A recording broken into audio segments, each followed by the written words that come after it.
إن الحمد لله نحمده ونستعينه ونستغفره ونتوب إليه ونعوذ بالله من شرور أنفسنا وسيئات أعمالنا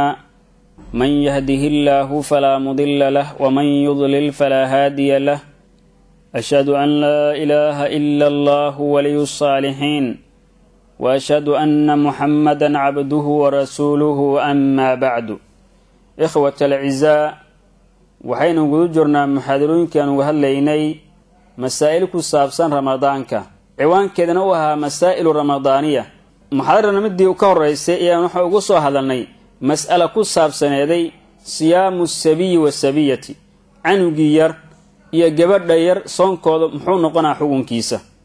waxaana uu kala saaran laba qaybood qaybta koowaad waxay aheeday ilmaha yaryar ramadaanka inay soomaan waajib may ku tahay masaladaasi culimadu isku khilaafsiin baan soo sheegnay qolo waxay yiraahdeen canugii gaara 10 sano inuu soomo ba waajib ku ah waa hadii uu awoodo haduu ka taga cudur daar la'aanana waa ku dambaabaya culimo qaarna waxay yiraahdeen canugii yar ee kara soonku waa ku waajibaya iyadoo aan sana muayana aan loo sheegin oo leeyni intaasan haduu gaaro qolo saddexna waxaan soo sheegnay inuu ahaa ilmaha yaryar intii ay ka qaangaarayaan wax ku waajiba ma jiro waxaana qowlkaasi qabaaniri jumhuurul ulama midkaas ayaan soo rajaxnay oo ilmaha yar soonka waa la barayaa waa lagu tarbiyeynaa laakiin in ay soomaan waajib kuma noqonayo ilaa ay ka qaangaarayaan masalada marka qaybteeda labaad waxa weeyaan canugan yar qofka mas'uulka ka ah miyay waajib ku tahay ilmaha yar inuu soonka faro hadii uu ka tagana uu ku garaaco masaladaasi culimadu isku khilaafeen ilaa 4 qowl ayaan masalada ku jirto qolka koowaad wuxuu leeyahay canuga yar soon la fari maayo waajib haduu yahay iyo haduu sunno yahay ee waxa soonka la faraa qofka qaangaarka oo kaliya waana sida mashhuurka ka ah cinda maalikiyada agtooda waxa maalikiyada agtooda mashhuurka oo la wada yaqaan la garanaya oo ay leeyihiin ilmaha yar yar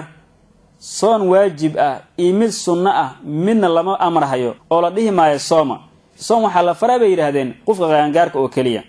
waxayna daliilsanayaan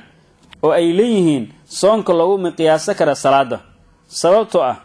ilmaha waxa la faray salaada maxay yeelay salaada waxa badan baa leeyahay ahkaamteeda maalintii ilaa 5 jeer bay soo noqonaysaa marka waxa la rabaa salaada inay ku barbaaraan ay bartaan intii ayna qaangaarin ka hor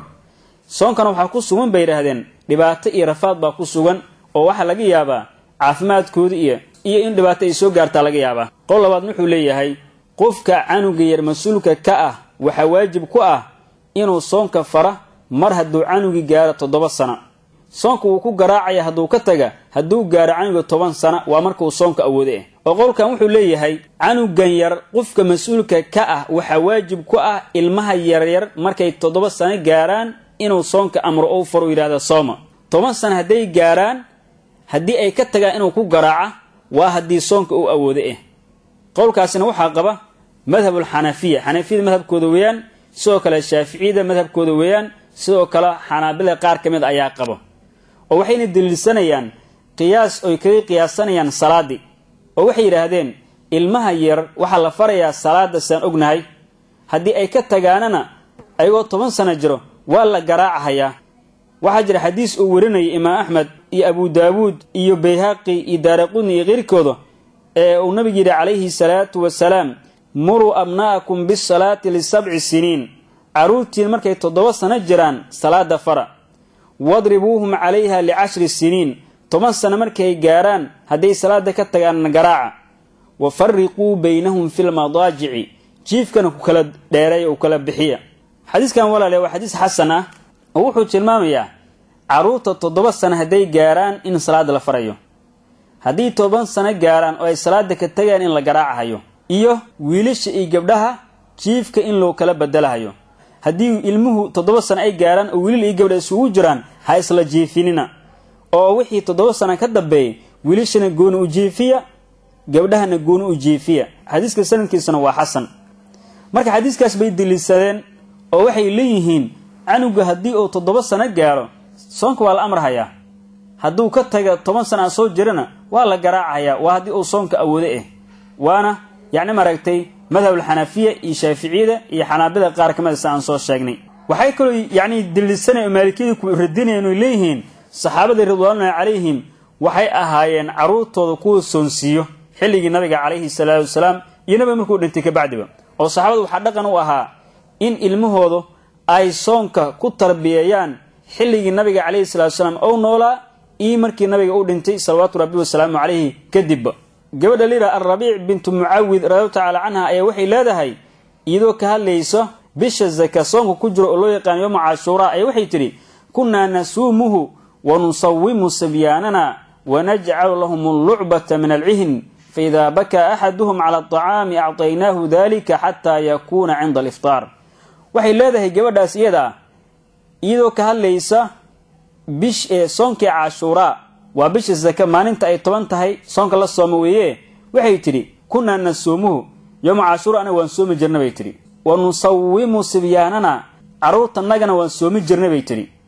wa naj'al lahum al-lu'ba wax ay ku ciyaaraan ayaan u yeeli jirnay u sameyn jirnay min al-'ihn suuf waxa la ku kuusi banuuniga oo kala ayaan u yeeli jirnay bay tiri oo suuf ah fa idha baka ahaduhum 'ala at-ta'am midkood haduu raashin u ooyo oo waa baahanay u yiraahdo a'daynahu dhalika suufki iyo wixii banuuni u akaaba la siinaya hatta yakuna 'inda al-iftar ila ayba qurax ka dhacdo xilliga afurka laga gaaro xadiiskaasna waa xadiis saxiix Bukhari iyo Muslim ayaa soo saaray ilmaha yar marka waxa weeyaan in soonka la baro lagu tarbiyeeyo kuma waajibin aan dhahno laakiin soonka in la baro lagu tarbiyeeyo baa la doonaa walaalayaal qowl saddexaad mas'ala ku jira ayaa wuxuu leeyahay qofka ilmaha yar mas'uulka ka ah waxa waajib ku ah soonka inuu faro kuna garaaca haduu soonka ka tago amarkaas iyo garaacidaasna wuxuu noqonayaa haduu awoodo lana dhihi maayo 7 sano haduu gaaro ama 10 sano uu gaaro qolka marka wuxuu leeyahay qofka waliga u ah ilmaha ee mas'uulka ka ah waxa laga rabaa in ilmihi soonka uu faro kuna garaac hadii soonka ay ka tagayaan goorma waa laakiin hadii garaacida iyo soonka intaba uu canuga u awoodo lana dhihi maayo 7 sano haduu gaaro ama 10 sano uu gaaro waana Hanabilada intooda badan qowlka ay qabaan weeyaan oo Hanabilada intooda badan ayaa saasi qabo waxayna xujeysan leeyihiin soonka oo lees faro iyo in soonka hadii laga ilmihi hadii ka tagaan lagu garaacay waxa loo qiyaasana marin salaadi oo labadoodaba waa cibaado badani bay yiraahdeen waxa kale la doonayaa ilmihi inuu tababar ka dhigto oo ka dhaqan dhigto baa la doonayaa ama in sana gaar aan loo fiirin si salaada sana gaar loo fiirin 7 sano haduu gaaro ilmuhu inuu salaada la faral rabaa hadii 10 sano uu gaaro salaada uu ka tagay in la garaac baa la rabaa arintaas soonka la mid ma bay yiraahdeen sababtoo ah soonku waa dib badan bay yiraahdeen waxa loo fiirinaa asiga canuga soonka inuu karo oo yaani uu awoodi karo baa la fiirinaya waxa laga yaabaa canuga inuu karo inuu dukan karo laakiin uusan awoodin inuu soomo qowl afraad mas'ala ku jira wuxuu leeyahay ilmaha mas'uulka qofka ka ah waxa loo sunneeyaa inuu ilmihi faro oo una garaaca laakiin waajib kuma ahan la dhihi ma waajib weeyaan laakiin waxa leeyahay ilmihi waa inaad soonki fartaa waa inaad yaani maratu u sheegtaa laakiin waajib kuuma aha baa leeyahay qowlkaasina waxa qaba Hanabilada qaar kamid ah waxa jira qowl shanaad ee dhahaya ilmaha yar yar soonka waa la farayaa mana la garaacayo soonka waa loo sheegayaa oo waa la jeclaysiinayaa oo fadaa'ishiisa iyo khayrka iyo wanaaga uu leeyahay loo sheegayaa mana lagu garaacayo qolkaasina waa riwaayad Ahmed laga wariyay wuxuuna xujeysanaa qolkaasiga salaada hadii canuga uu ka tago in la garaaco mar haduu 10 sano gaaro ayaa xadiisku ku soo arooray laakiin yaani maaragtay soonku kuma soo aroon buu leeyahay qofka mas'uulka ka ilmaha yar yar ilmaha inuu soon faraayo ma waajib bay ku tahay ila 5 qol baan sheegnay dabcan qolku uu raajaxsan wuxuu noqon karaa waxa la sunneeyaa qofka waliga ah inuu ilmaha uu amro soonki waajibna kuma inuu amro sababtoo ah daliil sharci oo dhahaya ilmaha yar haday 7 sano gaaraan soonka la faro 10 sano haday gaaraan haday ka tagaan lagu garaaco lama hayo baa leeyri saadarta marka oo waliga wax amraya ma jiro gabagabada marka waxa weeyaan ilmaha yar soonku waa la farayaa si saxaabada radhiyallahu anhum ay sameey jireen oo ilmadu waa soomi jireen ila si ay ugu dhaqan dhigtaan soonka waxaana ka asaxay jamaaca min as-salafi qayb salaf kamid ah oo ibn Sirin oo kamid ah Muhammad ibn Sirin Adha ibn Abi Rabah Imam az-Zuhri Qatada iyo Hisham ibn Urwa culimo kale in yiraahdeen yu'maru as-sibyanu bis-siyam idha adaqu ilmaha yar soonka baa la farayaa hadii ay karaan mar hadii ay soonka karaan soonka baa la farayaa soo kala canuga yar oo soonka la faraaye da mucayan ama laha ama sanad mucayan oo leeyahay inta haduu gaara ma jirto waxa la fiirina oo kaliya canugan inuu soomo inuu kari karo oo awoodo taas baa la fiirinaya sheekh ibn Abidin oo Xanafiga ka tirsanaa wuxuu leeyahay soonka oo ilmaha la faraaye wuxuu ku kala duunaan karaa xagga jirkooda iyo dhismahooda iyo qaab dhismeedkooda soo yahay iyo waqtiga yani ay joogan yani xilli jilaal joogan xilli qabow inay joogan marka waxa weeyaan waxa la amrayaa buu leeyahay inta ay yani maragtay ay awoodi karaan oo ilmaha awoodo soonka yani waa la amrayaa inay soomaan laakiin la dhihi maayo da muayyan ama da'daas markay gaaraan ilmihii soonka la faraya da'daas day gaaraan waa la garaac la dhihi maayo si salaada oo kala Sheikh Uthaymin rahmatullahi alayhi wuxuu leeyahay إذا كان صغيرا لم يبلغ عنه قدويه مدير وأنقان قارن فإنه لا يلزمه الصوم صومكم واجبها كما لازم يصون ولكن إذا كان يستطيعه دون مشقة هدو سأوده إنه الصوم أصون لبسه قارن فإنه يؤمر به والأمر هيا محايا يليوري صحابة النبي عليه الصلاة والسلام أي عروض todo soomi jiray hadii ay dhacdo mid kamid inuu ooyana waxay sii jireen wax uu ku ciyaara saan horeba u soo sheegnay hasaatee la garaaci ma ilmaha yar hadii soon ka tagaan maxay la daliil tilmaamaya oo dhahaya ilmaha hadii ay 7 sano gaaraan soonka hala amro hadii ay gaaraan 10 sano ay ka tagaan hala tumo lama haayo marka waxa weeyaan ilmaha waxa soonka la faraya markii ay qaan gaaraan kadib hadii ay diidaanana waa lagu garaacayaa oo waa la ciqaabi karaa waliga waxa u banaan inuu markaas ilmihiisa uu canaanto hadii ay soonkii inuu ku ciyaaraan oo arko waxa muhiim walaalayaal inaan ogaan u baahan oo aan xusuusnaano oo ka hadli doona biinilaahi tacaala qofka aan muqiimka ahayn oo musaafirka ah iyo qofka aan caafimaad qabin ee qofka xanuunsan ah soonkooda muxuu noqon doona waxa kale ka hadli doona oo gadaal nooga imaan doona biinilaahi tacaala haweeneyda dhiig u joogo iyo midda umasha ku jirtaa soonkooda muxuu noqon doona insha Allah tacaala mar kale aynu imaanayaan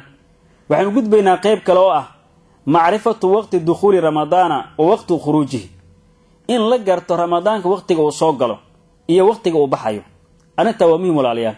ramadaanka waqtiga uu soo galo oo la garto iyo waqtiga ramadaanka oo baxay oo la garto arintaasina waxa ku sugan ilaa dhowr iyo 10 mas'alo insha Allah tacaala oo arki doono mid mas'alada koowaad arinta ku sugan walaalayaal waxa weeyaan al-mu'tabaru fi dukhuli shahr ramadana